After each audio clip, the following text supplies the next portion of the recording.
ఏపీలో మళ్లీ భారీ వర్షాలు, పలు జిల్లాలకు రెడ్ అలర్ట్.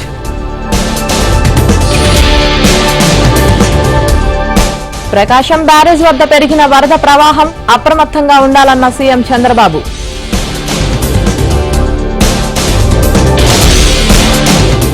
వరద ప్రాంతాల్లో ఏపీ మంత్రి పర్యటన, అన్ని విధాలా ఆదుకుంటామని సవిత భరోసా.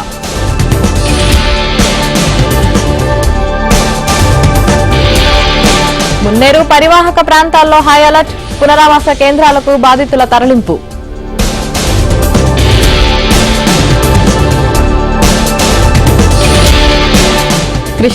కృష్ణమ్మకు పోటెత్తిన వరద, శ్రీశైలం 8 గేట్లు ఎత్తివేత.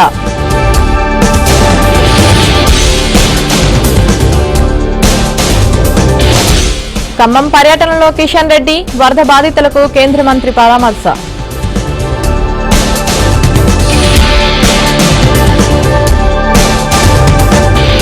ఖమ్మంలో కాలనీ వాసుల ఆందోళన, మమతా క్రాస్ రోడ్ వద్ద ధర్నా.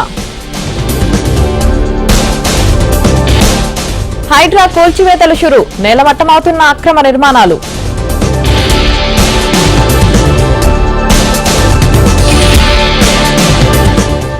జయబేరి సంస్థకు హైడ్రా షాక్, అక్రమ నిర్మాణాలపై నోటీసులు.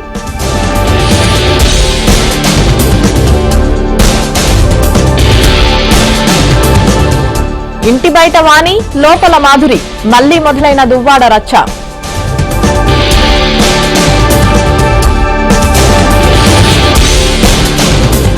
ఒక్కపోకపై వక్రతుండ గణపతి, సూక్ష్మ చిత్రంతో ఔరా అనిపిస్తున్న టీచర్.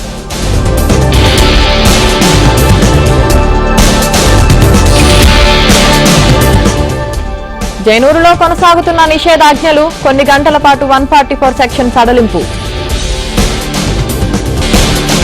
లక్నోలో కుప్పకూలిన భవనం, 8 మంది మృతి, పలువురికి గాయాలు.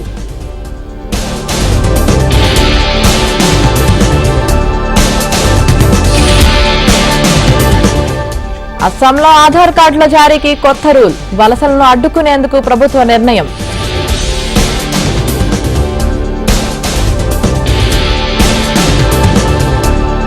పూణేలో వినాయక చవితి వేడుకలు, హాజరైన 35,000 మంది మహిళలు.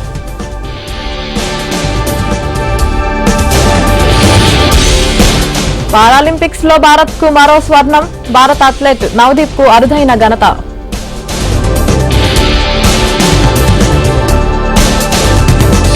నేటితో ప్యారిస్ పారా ఒలింపిక్ ముగింపు, 29 పతకాలతో 16వ స్థానంలో భారత్.